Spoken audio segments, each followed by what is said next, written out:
to the Building Bite Podcast, a podcast for construction owners, contractors, and insurance professionals, where you can hear from the experts about key topics to help you be successful.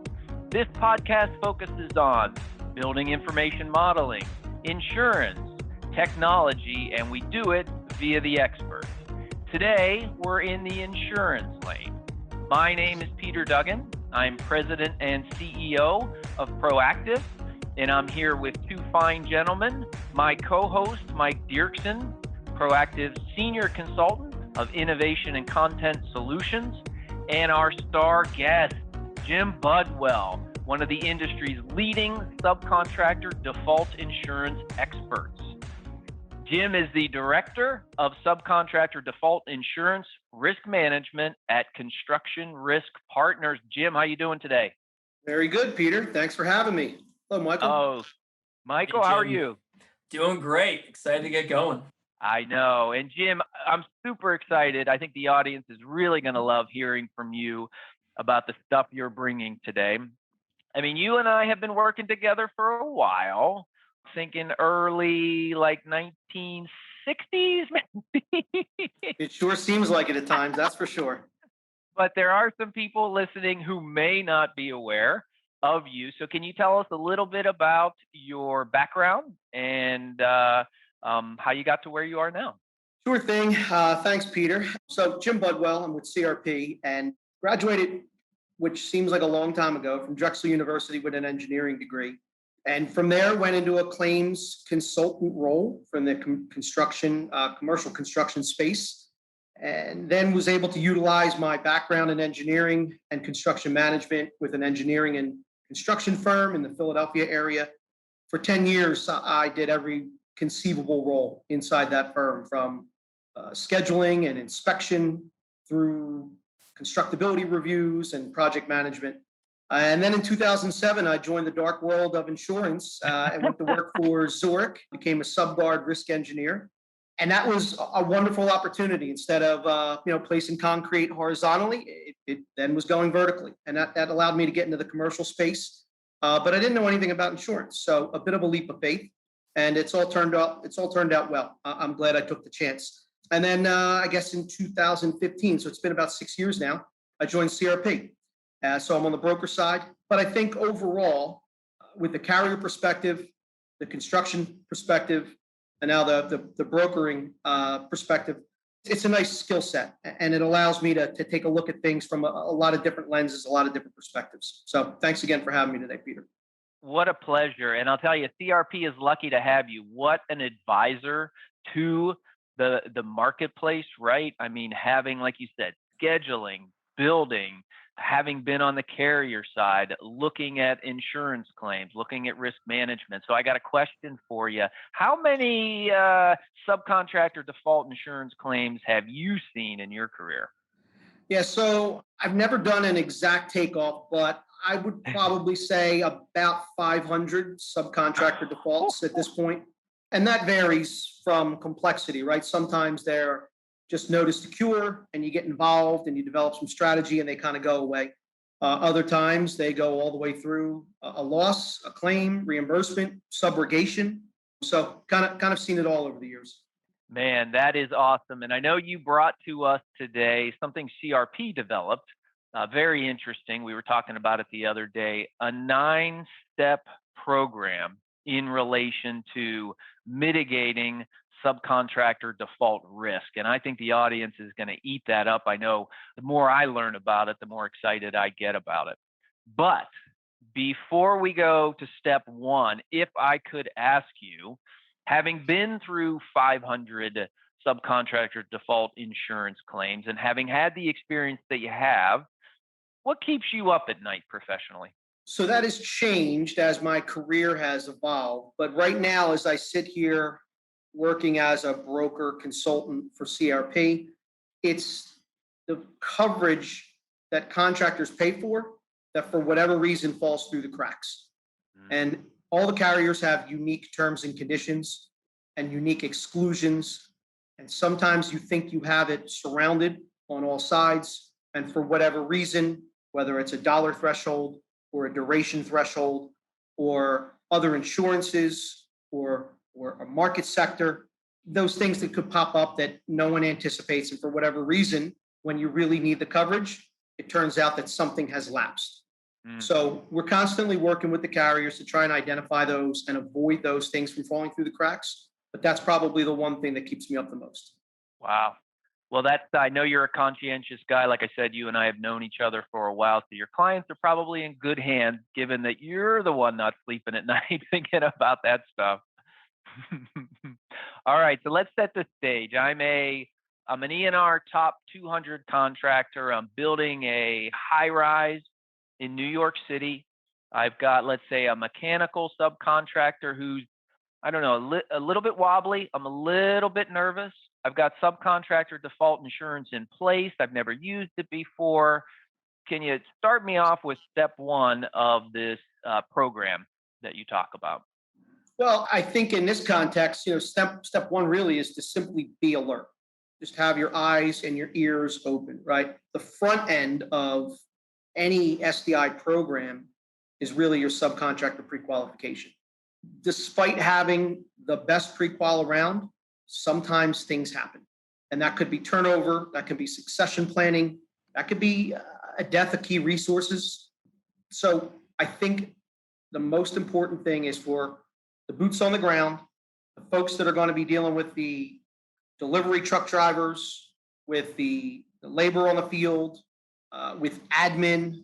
It's just everyone to be alert. And if there are some signs that perhaps things aren't as they should be, to maybe start to pay attention to that spidey sense that's tingling and not just assume that everything's going to be okay. Right. And Jim, especially nowadays, right, it's a bit of a down market. There's got to be some emphasis on these things as well, right? So is there any significant importance to any one versus the other of these different indicators? Yeah, so I mean that's the unique spot as we sit here in March of 2021. Are we in a recession? Are we coming out of a recession? No one is very certain, and I think everyone is being cautious. Included in that is the subcontractors.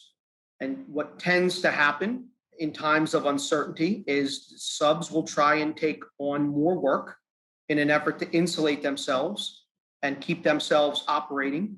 But sometimes that can backfire. They can get overextended.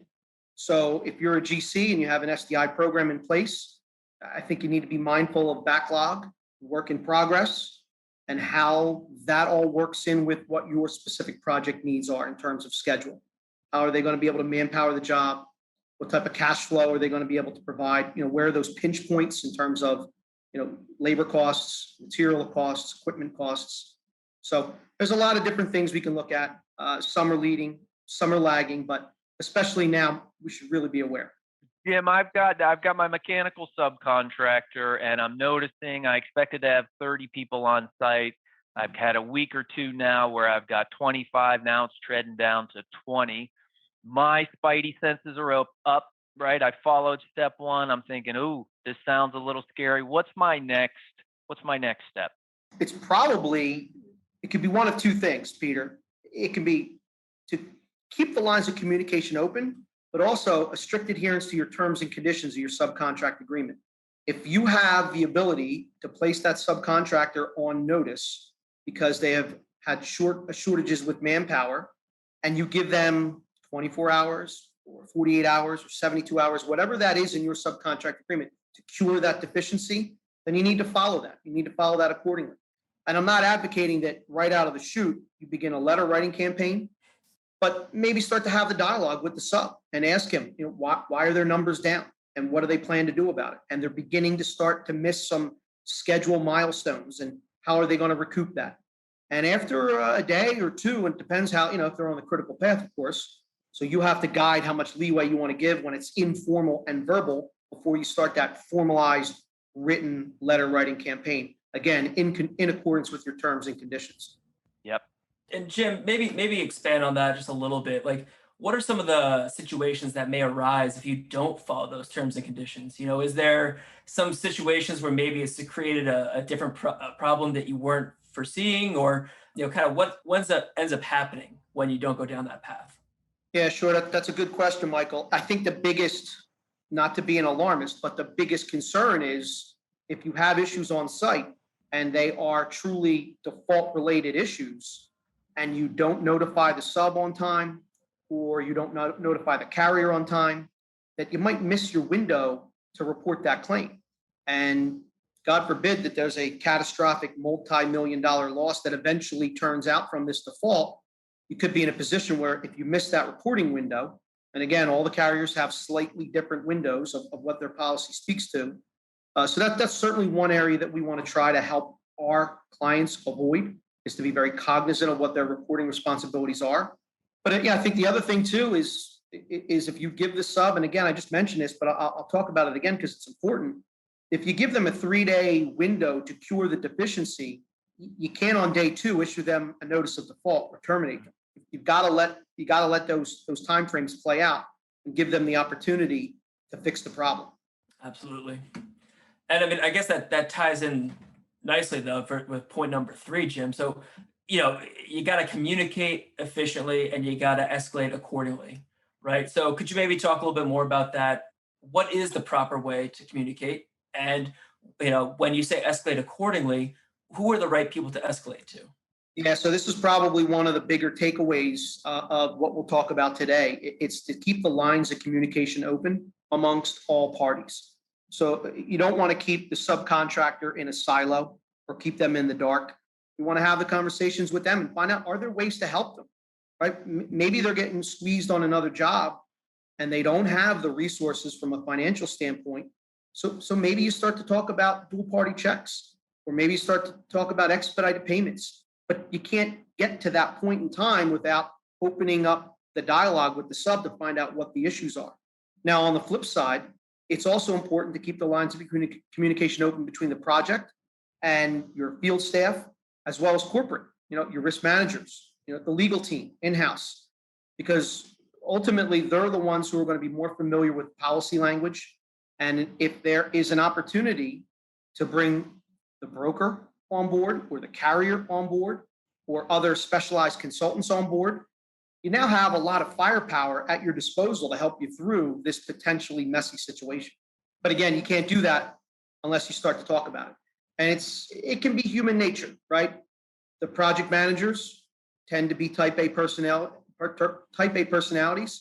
and they think they can do it all and they can control it all. Sometimes it's best to delegate and bring in some people who have lived through this before. It's been my experience, Peter and Michael, that lifelong project managers might only go through 1 or 2 subcontractor defaults in a career. So while they're vaguely familiar with what to do and how to do it, the carriers and the brokers are dealing with it on a daily basis. So, yeah, and let's face it. I mean, we all are in the construction industry, and there's a level of optimism that you have to perform well, right? So to turn that switch and say, "Uh-oh, this one might go bad," is not an easy thing for some people to do. But based on what you're telling us, Jim, don't pass by those warning signs, because it sounds like you run the risk of even jeopardizing coverage. Yeah, what tends to happen is those things they don't fix themselves, right? Those manpower shortages or the financial issues, the vast majority of times, again, they're not going to go away on their own. They're going to need to be monitored. They're going to need to be mitigated, but you got to identify it first. You got to come up with a plan. And sometimes you got to hold their hands. And sometimes the best solution is to terminate and move on with a replacement subcontractor. But, that's certainly one of the mistakes I think I see. And it definitely falls in line with that optimism that is always abound on a project, right? That can-do attitude. But sometimes it's best just to kind of cut your losses and move on. Love it. Okay, so I've read my T's and C's, right? I understand that I've got to give 3 days to cure, as you said. I've now escalated it inside my organization. I've talked to risk management. Maybe I've talked to financial. So I've done all those things. What's my 4th step in the process? And now at that point, you've engaged with your broker, you've engaged with the carrier, you've ensured that you've reserved your rights. Now you got to deal with the issue at hand. And that means, are you able to keep a lid on that pot or not? And to discuss strategy. And sometimes that could be a whole host of different scenarios, but it might be T&M contracts to keep things going for rework while you're looking at lump sum for a replacement sub. But it's that engagement of all the parties, and you develop this think tank. You get some people who've lived through this before and can offer some guidance, can have some real candid, real frank conversations about what the sub's capabilities might be. But again, you can't do that without getting to those steps and again, following that process and escalating accordingly. But I think that next step that you're referring to really is the development of the plan. What's the strategic plan to push forward and get the job to the finish line? Yeah, and you mentioned, maybe supplementing. So now I'm going to decide, am I going to supplement my mechanical subcontractor, or am I going to terminate and replace? What have you seen in that regard? So I think the vast majority of instances involve termination, but that's not always the case.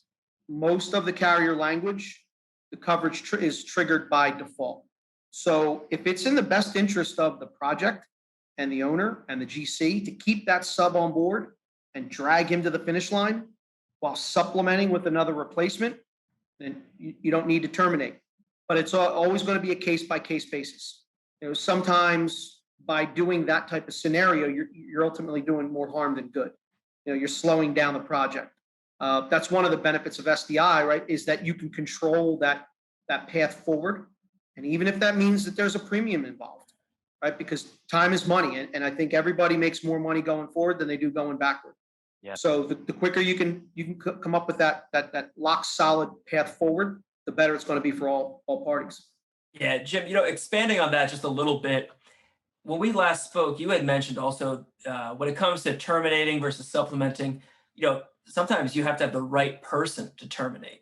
So could you expand on that a little bit too? I mean, when you're escalating, you've gone through these steps, you're determining which course of action to take, but are there sometimes issues with, who has the authority to terminate? Yeah, so that's another good point. What we're really talking about here is levels of authority.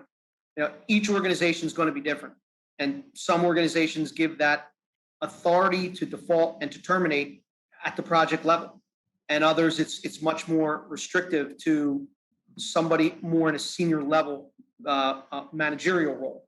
So by having that dialogue, you prevent that rogue project or rogue project manager from sending that email that might actually qualify as some type of formal default notification that could then hurt, in hindsight. So again, that's really a means of following what your organization is supposed to do and following the appropriate levels of authority. Awesome. Okay, so now we've had this conversation, right? We've determined supplementing versus terminating. We've come up with a course of action. What's the next step in the process? So I think this one is most difficult for a lot of project managers. You want to go, and you got a problem and you want to fix it and you want to move forward as fast as you can. But at this point, it's best to actually pause and to take a deep breath and to get an accounting of where the project is, as well as where the project is in relation to that subcontractor scope of work. So what I'm talking about here is to do a deep dive on the accounting of that defaulted subcontractor and drill down on their lower tier suppliers and their vendors. Are they made whole? Are they current with their payments? In addition to materials on the job, right? Are things paid for? Is the material there, or is it in some warehouse, or is it overseas? But to get a real good understanding of what the available subcontract balance is, what the work that was currently put in place, does it conform? And then ultimately the remaining work, right? The remaining scope of work. Because at that point, if you're going to start to engage replacement subcontractors, you've got to start to procure them, and they have to have a real good understanding of what work they're buying, right? Are they going to now warrant the work that was put in place by the defaulted sub? Because what happens then is they'll come through the job with a white glove, and they're going to identify everything that's not conforming, and they're going to want to get paid for that. So this is where it really helps everyone to take that pause, get a real good inventory of where the job is, where the status of the contract is with the subcontractor, and then decide how best to move forward. And Jim, I have a question for you on that. So in relation to defining this plan and documenting the site conditions, do the policies, and I think I know the answer to this question, do the policies allow typically for added advisors to come into the project? So let's say I want to take an audit of my schedule and I want to make sure that my schedule is accurately portraying what's occurring. Do the policies allow me to go out and get a scheduler to put a second set of eyes on my schedule? Yeah, so that's a very good question, Peter. And the short answer is yes. Most of the policies typically afford coverage for that. The argument is you would not have had to bring in a schedule consultant but for the default of that subcontractor. So, and at that point, that's a really good opportunity to get an idea of what the schedule is, what the impact of the defaulted sub is, and then also what the impacts going forward are going to be. You're most likely going to have to reprocure the replacement sub. They might not be able to be on site tomorrow. They might be a week away. There might be material, specialized material that you then have to get into someone's production staff or fabrication schedule and get that material slotted to get to your site. So there's going to be some delays, and those types of scheduling consultants can help with that process. Another, for instance, would be if you had an issue with the skin of the building. You might then go and get an envelope consultant to come on board and see, is this truly 100% solely attributable to the defaulted sub and their scope of work? Or is there some other subs that are involved, the framers or drywallers or something on the inside, right? So yeah, but that's one of the things that the field staff typically is not going to be aware of. Risk management will be aware of it. Your broker partner is going to be aware of it. Your carriers are going to be aware of it. And you can only benefit from those types of, again, that expertise and that think tank if you bubble up that dialogue, open those lines of communication, and kind of bring in some more support to help you out. Love it. And when we talked last, you mentioned, so step 7 is now I've brought in some consultants. Now I'm starting to incur costs related to this default. You recommend setting up a cost code. Tell us more about that. So as soon as you have an issue with a sub, in a perfect world, it's even pre-default, maybe even pre-notice to cure, but you're starting to have an issue and you suspect you're heading down this path, it wouldn't be a bad idea to set up a separate code inside the accounting system for the project so that you can track, or your staff can track, their time and expense relative to this issue with that subcontractor. Most of the coverages out there for SDI will reimburse you for time expended, for reprocurement, things of that nature, but you've got to be able to contemporaneously prove it during the proof of loss and the claim submission process. So if 6 months ago, you started to incur additional time, which also would be an additional cost, but you didn't document it adequately, and then you try and recoup those costs later on, the carriers likely will say no because you couldn't prove it. So it's important to at least set up a cost code, try and document your time, try and document your expense, a brief description of what you were doing for that half hour or 4 hours or whatever it was, and how it relates to the defaulted sub scope of work. And that's the kind of stuff, as an advisor who's been through 500 of these, off the top of your head. As you mentioned, some of the builders out there, they may only deal with it once or twice in their entire career. So having access to this plan and someone like you to really kind of guide them through these little nuances can really help on the back end, I would imagine. It can, and that's part of our role, is to maximize the coverage opportunities, right? So what we try to encourage is, while this might seem like it's a burden and it's one more thing to do in a very long day where you're already dealing with fires all over the place, it's best to have it and not need it, right? Than need it and not have it later on. So we always encourage them to try and document their time, whether it's a timesheet, a time log, some type of daily journal that kind of identifies that you can then share with the carrier if need be later on. So yeah, those are all things that you can't do later on. So you need to do it in real time. And again, it's important. And these are the types of things that you have in an initial call. And sometimes it's via text or it's just an email or whatever the case may be. It depends on the relationship.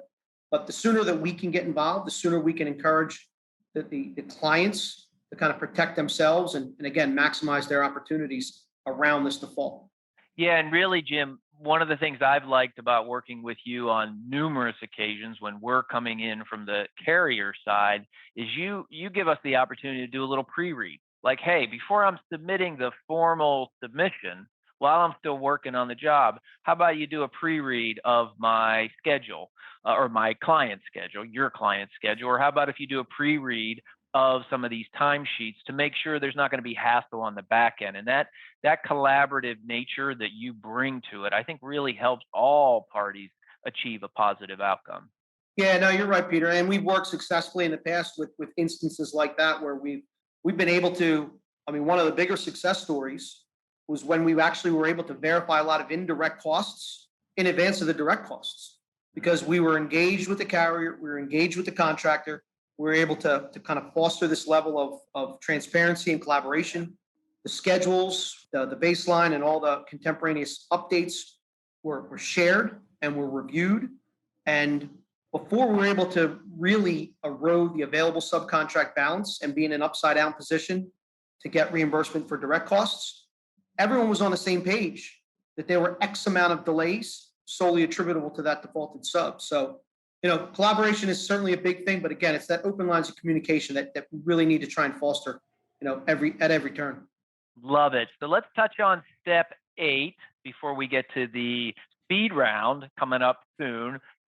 Step 8, you say, is making sure to define the mitigation plan so you can show your carrier, hey, we did our best to mitigate this loss. Tell us more about that. Yeah, and that's one of the contractors have the policy, the SDI policy, but they're partners with their carriers. And part of the partnership is to not treat this as an open checkbook type of approach. You try to mitigate costs where possible. And in the instance where there's no other way out but to incur a significant premium for replacement costs, that's the conversation that we then have with the carrier and explain why. And they've all been very supportive over the years. So what we try to do, though, is in determining a risk mitigation plan or default mitigation plan is what's the next steps? What's the strategy going forward? If you got your pick of a couple of different replacement subs and one is on a T&M basis and the other is on a lump sum basis, try to analyze that so everyone is in an agreement about the path forward. And then you eliminate the ability to second guess later on. I love it. All right, let's touch on the last step, step 9, and it relates to that collaboration that the folks at CRP recommend. Tell us about what you recommend now that I've got my mitigation plan in place. I got my cost code set up. I've documented my site conditions. What do you recommend as step 9? At this point, it's just an adherence to the game plan and keeping the lines of communication open, right? Nobody likes surprises. And if all of a sudden you've started to march through the weeks and you're finishing up a scope of work and there is defective work that's identified and there's going to be a significant cost for that, and we need to keep the carriers aware of that. All of a sudden their reserves that they may have set at one level are not going to be adequate enough. And you're going to want to submit your proof of loss and you're going to want to get paid inside of 30 days. And they might not have the funds there to do it. So again, it's a matter of keeping everybody rowing in the same direction, keeping the lines of communication open so that there are no surprises. Because at the end of the day, the SDI is most beneficial to the contractor because it allows him to get to the finish line, in theory, with a higher probability of being on time and on budget, knowing that they can seek reimbursement after the fact. So that communication and collaboration, that's not an event. That's a process all the way through. Yeah, no doubt. And I think, a couple of the takeaways, right, would be, I think, is where there's smoke, there's fire, right? Don't let the issue turn into a fire. Identify what's going on, be aware, be alert, and then escalate it accordingly, right? That's one of the issues. Step 2 is, ask for help. Bring in the additional resources in terms of that think tank that we talked about, right? Put some good heads together. You'll come up with a solution. And third, and like you just pointed out, it's a continuous thing. Here's the communication has to stay open because you have the notice to cure, you default, maybe you terminate, you complete the scope. There might be subrogation opportunities. This can be a long process where you're engaged with the carrier over years. So it's in everyone's best interest to make sure that everybody's kind of in lockstep with each other. Jim, that is absolutely fabulous stuff. We work with a lot of the top builders in the country and in the world, and having this tool to share with them, that guidance, I think is going to be fabulous. So thank you for not only the 9 steps, but you gave us 3 takeaways there at the tail end. So a lot of good nuggets here. Yeah, Jim, and I think like Peter said, great stuff, and hopefully you're ready. We've got some rapid fire questions for you. So I guess first and foremost, hey, what are the biggest trends you're seeing right now? What is the new and exciting thing in the SDI space? Not to be negative, but one of the trends that we're seeing in terms of claims and defaults, it's centered around manpower, and it's centered around the schedule. Maybe 5 or 10 years ago, it was centered around, insolvency of subcontractors. But I think as the SDI book and the clientele that have SDI programs in place have expanded their internal pre-qual programs, they've gotten very good at doing financial analysis. So they're avoiding some of those financial pitfalls. But as everyone has gotten very busy over the past few years, it's the overextension of subcontractors that seems to be popping up more and more frequently. And it's that inability to man, project 1 versus project 2 versus project 3. And what maybe you get the A team on job 1, and now the B team shows up, and then maybe the C team shows up. So it's that balance.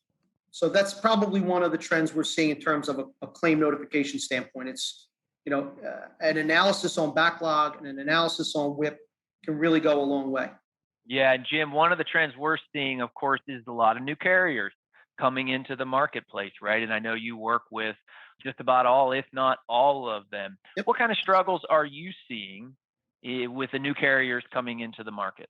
Yeah, so I think the new carriers have been a really good thing for the marketplace in general, right? It's increased competition, so you're getting some differing spins on terms and conditions. You're getting, I think, some increased flexibility and customization.